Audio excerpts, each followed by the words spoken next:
All right, here we go. So, for those of you that don't know me, my name is John. I am the bug guy. Bugs are us, educational services.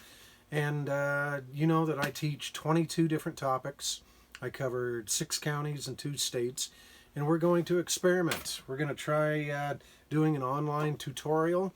This first program, it's all about the world of owls and owl pellets.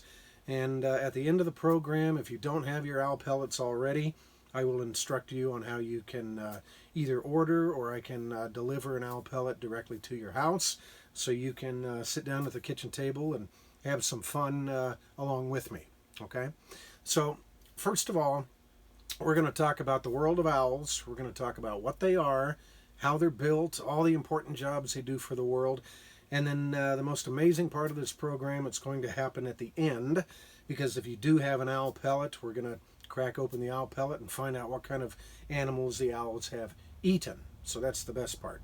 Okay, so you know an owl is a bird of prey, and right here in Southern Oregon we've got 5 basic birds of prey. Besides the owl, there are also eagles, there's hawks, there's falcons, and there's the osprey also. But the owl, being a bird of prey, you're never going to find an owl picking apart a dead animal alongside the road. So owls only eat live animals, and usually the type of animals that they attack and eat are rats, mice, gophers, moles. They do eat other birds. They love to eat snakes, frogs. They also eat bats on a regular basis. They also eat big night-flying beetles, night-flying moths, and occasionally a big bird of prey, not only owls, but eagles and hawks, they will pick up dogs and cats as well. And I know that's sad, but that's a fact of life, unfortunately. But an owl pellet, basically, it is owl puke. That's exactly what we're going to be talking about today. So after the owl has eaten its prey, whatever it cannot digest, it regurgitates this big hairy hairball. And it kind of looks like this. This is the inside of the owl pellet. It's a cross section. It's been cut in half. And on the outside of the owl pellet are all of the hair from the animals that the owl ate. But most importantly, on the inside, there are all of the skeletal remains.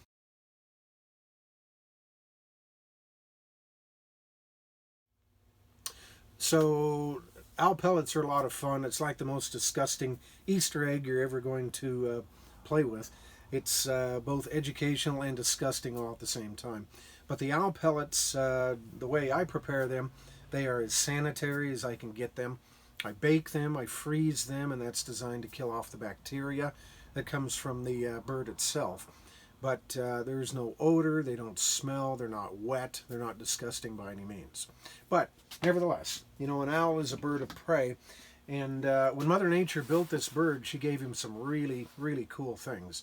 Number one, if you look at these 2 things sticking out the top of my great horned owl model here, they kind of look like horns, but they're not. And a lot of people believe that they are ears, but they are not. And they also look like eyebrows, but they are not. They are just simply 2 tufts of feathers, 2 big hairy feathers. And it makes him look like he's got horns. That's why he's called the great horned owl. Now, a lot of people believe that owls don't even have ears, but they actually do. And the owl's ears, they're buried right down here below each eyeball, and they're simply covered up with feathers. But the weird thing about his ears, one ear is always higher than the other ear. So that would be like you and I having an ear in the regular place, and your other ear would be buried down here on your chin, which is fairly weird. But another belief that people have about owls, have you ever heard that an owl can spin his head all the way around? And if you think that's true, it is not. Because if the owl could spin his head all the way around, his head would pop off, and that would be a bad day, obviously. But the owl, he's got 7 extra vertebrae in his neck, and what that allows him to do, he can't spin his head all the way, obviously, but he can rotate his head depending on the type of owl. It can go anywhere from about 280 to 320 degrees. Now, a complete circle is 360, and that means that he can spin his head far enough that he can look over each shoulder blade with both eyes. And I know you can't do that. Don't even try it, okay? But the reason that the owl needs to be able to move his head so far, it is really simple. His eyes don't move. His eyes are the biggest organs in his head. They're bigger than his brain. And because his eyes are so massive, there is no room for the eyes to pivot. Now, if I look straight ahead at the camera right here, I can pivot my eyes to the left. I can see everything that's happening over here on the left without me moving my head. I can also pivot my eyes to the right, and I can see everything that's over here on my right without me having to move my head. But if an owl wants to look to the left, he's got to turn his head to the left because his eyes don't move. And if he wants to look right, same deal. He's got to turn his head to the right, eyes don't move. But the biggest reason why the owl cannot turn his eyes, Mother Nature gave him these massive bony circles that wrap around each eyeball. And it looks like a big bony lock washer. This is an actual barn owl skull. We'll give you a close-up on this in just a moment. But big bony lock washer, they prevent the eye from turning, which is a really cool trick.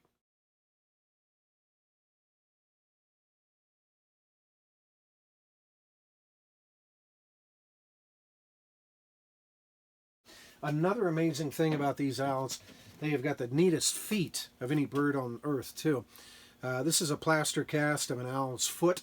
He's got 3 toes in the front, he's got 1 toe in the back, and at the end of every toe is the world's most wicked toenail. And the toenails on a bird of prey, they're called talons. Mammals have claws. You and I have claws. Birds of prey, they have the talons. And these talons, they're shaped like a butcher knife, and they are designed to go into the body of a rat or a mouse. And if they go into the body of a rat or a mouse, that is not a good day for the rat or the mouse, obviously.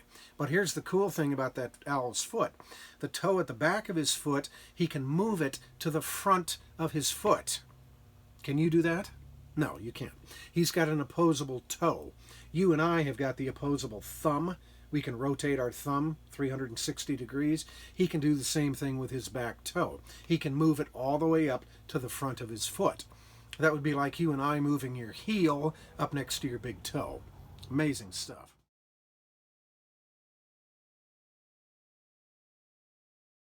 But one of the most amazing parts about this owl's anatomy are his feathers. Now this is a wing feather from a barn owl, and if you notice the little brown polka dots right here on the wing feather, that is his camouflage. This is a type of animal, he is nocturnal. That means that he only goes to work at night, he sleeps during the day. The reason for that camouflage on his wing feathers, this is the type of animal that hides in the top of a tree during the day. And all he needs to do is just simply wrap those wings around him and those little dotting of brown camo spots that allows him to disappear into the shadows and the shade at the top of any tree. It's a really cool trick.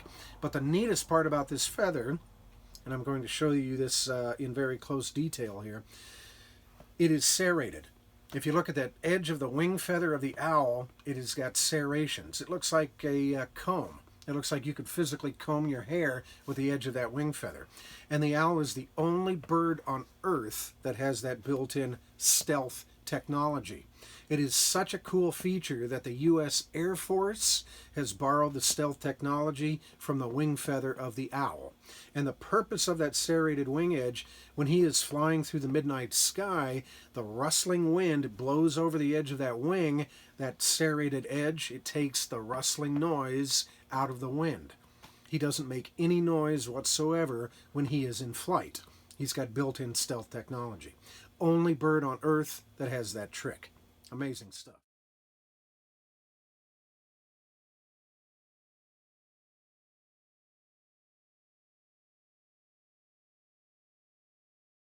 Now, I hope you like to be grossed out because I'm going to show you some very disgusting frames, but it's all part of the program too. Okay, so the first frame, and again, this is the inside of the owl pellet. If you look at it up close and personal, you can probably pause it, zoom in on it. You can actually see 3 mouse skulls staring at you from the inside of the pellet.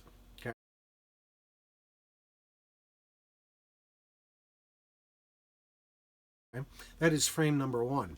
Second frame This is a collection of body parts that I have collected out of owl pellets over the years. The upper row up here, these are different skulls from different types of animals. This is a shrew, mouse, rat, mole, gopher, and a bird. The bird has got the upper beak and the lower beak. And I know none of you would want to swallow a beak, right? Would you ever want to puke that back out? Probably not, no. We also have the complete pelvic bone and part of a tail of a mouse. We have mouse, rat, and teeth. We have a mouse's arm with the finger bones still attached. This is a gopher jaw. That is a baby bird skull. We also have the entire tail of a rat, and it still has all the vertebrae attached. This is the tail and pelvis of a rat. It's got a portion of the tail. It's got one leg hanging out there. This is the hand and fingers of a mole. Still has all the finger bones intact. And this is a partial exoskeleton from a big night-flying beetle. And again, these are all things that we've pulled out of owl pellets over the years.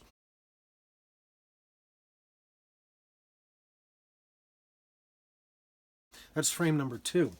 The third frame, and now we're getting totally disgusting. This is another collection of body parts that I've pulled out of pellets over the years. This is the head of a snake. It's got the skull. It's still got some snake skin on it. That's the entire skeleton of a frog. We have the breastbone of a bird. That's the middle of the bird where the bones, the wing bones attach.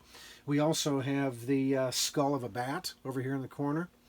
These are different leg parts, body parts from big night-flying beetles. This is the entire leg of a bird. Still has all the toenails hanging out there. And my favorite part in the collection, this is the entire booty of a mouse. It's a mouse's tush. It's got one leg and a portion of the tail sticking out there. That means that the owl bit the mouse in half and swallowed it whole. Isn't that lovely? Yeah.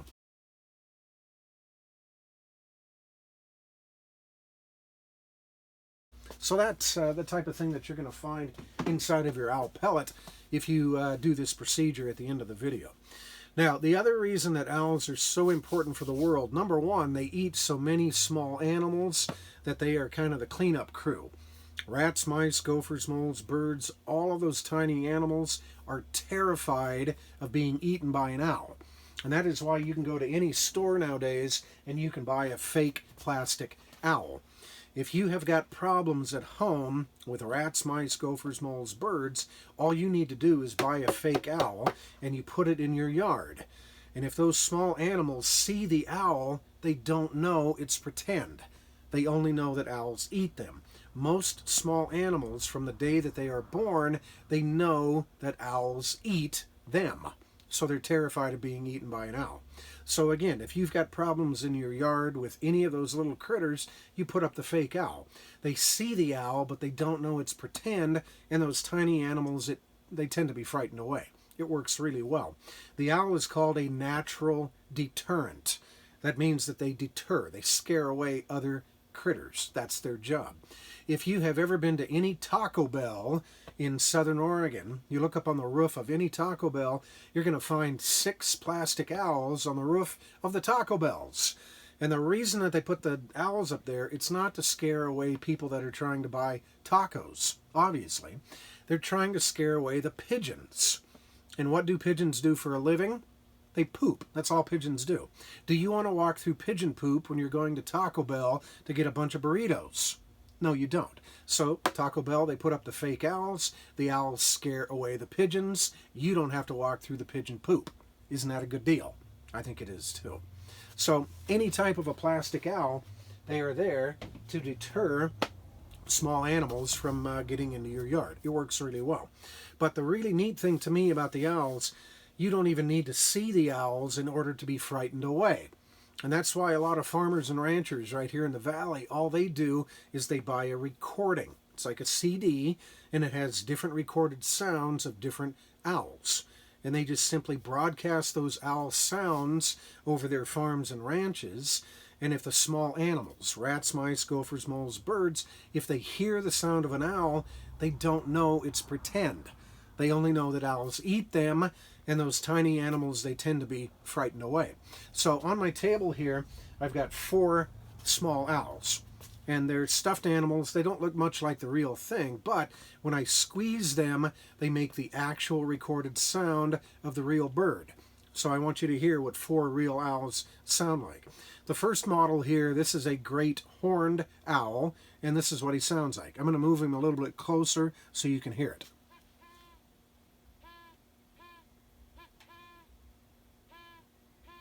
It's just a basic hooting noise.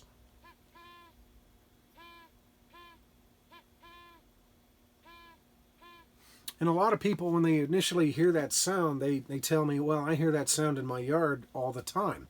And you probably do, because we've got a bird here in southern Oregon. It's called the mourning dove.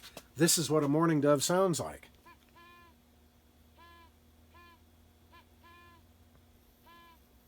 It's exactly the same call. But that is the sound of a great horned owl. The next owl on the table, this is a great gray owl.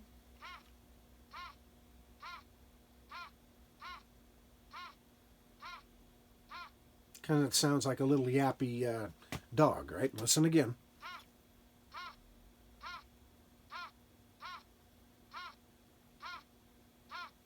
That's a great gray. The cousin over here, this is another very famous owl that lives all over southern Oregon. This is called the spotted owl. Little more active yappy dog, right? That's our friend the spotted owl. Now, in southern Oregon, at any given time, we have got 14 different species of owls. And an owl is not an animal that hibernates. They don't go to sleep in the winter like a big bear does, and they don't migrate. They don't go from Oregon all the way down to Baja, Mexico for the winter. That means that our owls, they are on the job 365 days a year. They are out there eating the rats, mice, gophers, moles, and birds. That's the job that they do. But most people that I interact with, they have never seen a live owl. And again, in Oregon, we've got 14 different types of owls.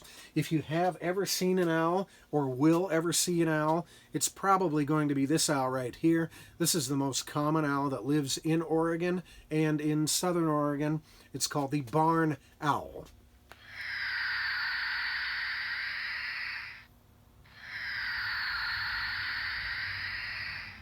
Creepy enough?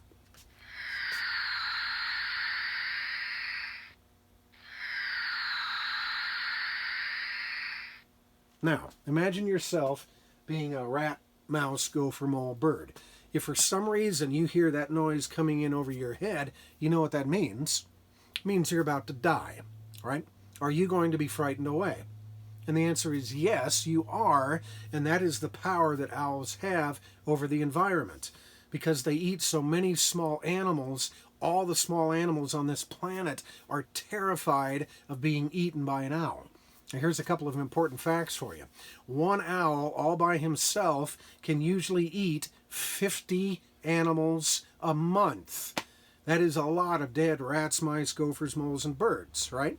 But if you live on an acre of land, if you've got really big trees like firs, redwoods, pines that overlook a big open pasture or a prairie land, something like that, you can usually have 8 owls per acre. And they're usually all interrelated. They're moms, dads, brothers, cousins, uncles, aunts, doesn't matter. And they don't usually compete for food. They will actually help each other look for food. But if you are good at math, do the basic math, right? If you've got 8 owls on your acreage and every owl eats 50 animals a month, at the end of the month, how many dead rats, mice, gophers, moles, birds do you have? The answer is a lot, right? It's over 400 dead rodents and birds. And that's why owls are so important. Okay? Now, before we start talking about the owl pellets here, I want to make sure that everybody knows what an owl pellet is and how the owl makes the pellet. Okay? So we're going to get down and dirty here on my very cool poster. And hopefully you can see this up close. Right over here, there's a picture of a barn owl, and he's got a rat or a mouse in his beak. Now, when it's time for him to eat that mouse, does he chew it up? Do owls have teeth? The answer is no, they don't. So if the mouse or rat is small enough, the owl will swallow it in one big gulp. right down the hatch. But if the rat or mouse is too big, the owl will hold it between his beak and his talons, and he will shred it. If you've ever seen shredded cheese, picture a shredded mouse, okay? Then the mouse goes down inside the first of 2 stomachs, and every owl has got 2 tummies. The first stomach, it's just a big chemical pit. So picture a washing machine full of chemicals. And the body of the mouse, it goes around and around inside that first stomach, and all of the soft tissue, the blood, the brains, the organs, all that stuff in the mouse, it is dissolved. It gets turned into a liquid, and it gets flushed out into the owl's digestive system. Then it gets flushed down to the second stomach, and the second tummy, it's just a huge muscle. So picture a garbage disposal inside the body of the owl. And this garbage disposal, its job is to grind up the body of that mouse. And in that second stomach, that is where the owl pellet is formed. And then about 6 to 12 hours after he ate the mouse, he pukes out the pellet. And again, what we're talking about today, it is not owl poop. That would be gross, right? Owl poop is white and runny, just like regular bird poop. But what we're talking about, it's not poop, it's puke. It didn't come out of his booty, it came out of his mouth instead, and hopefully that is a little more appetizing for all of you, right? But that's the way that the owl makes the pellet. But this is the most important part to me about the owl pellet. The entire time that that owl is digesting that single mouse, he is still out there hunting. That means that at any given time, this bird has got more than one animal going through his digestive system. So when you tear apart your pellet, it's almost guaranteed. You're not just going to find the remains of one animal, you're probably going to find 2 or 3 or even more.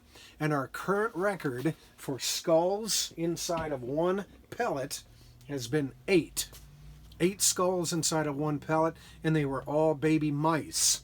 So that means that the owl picked off an entire nest of mice, all in one fell swoop, ate the entire nest.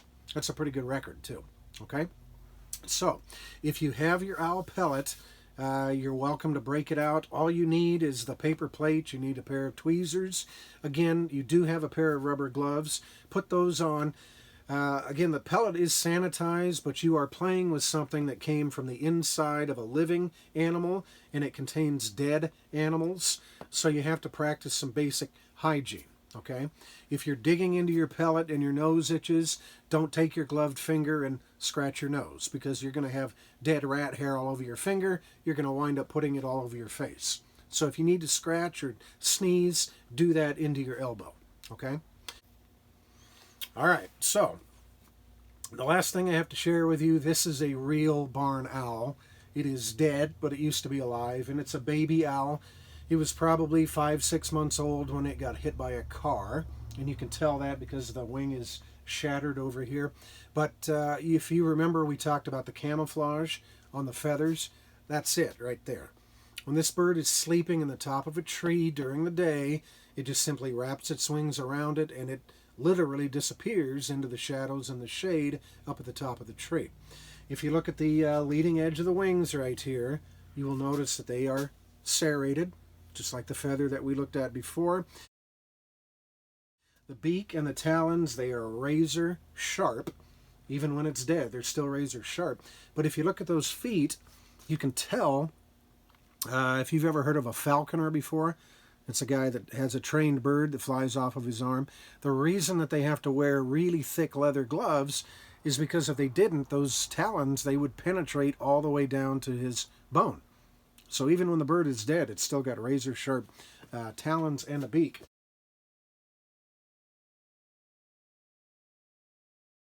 If you look at the face of the owl right here, you will notice that it's got a very circular face. It's called a facial disc. And it is completely round. It's shaped like a satellite dish. And any little sound that occurs out there in the world, the sound goes directly towards the face. The ears are located right here at the edges of the dish. So its hearing is just impeccable.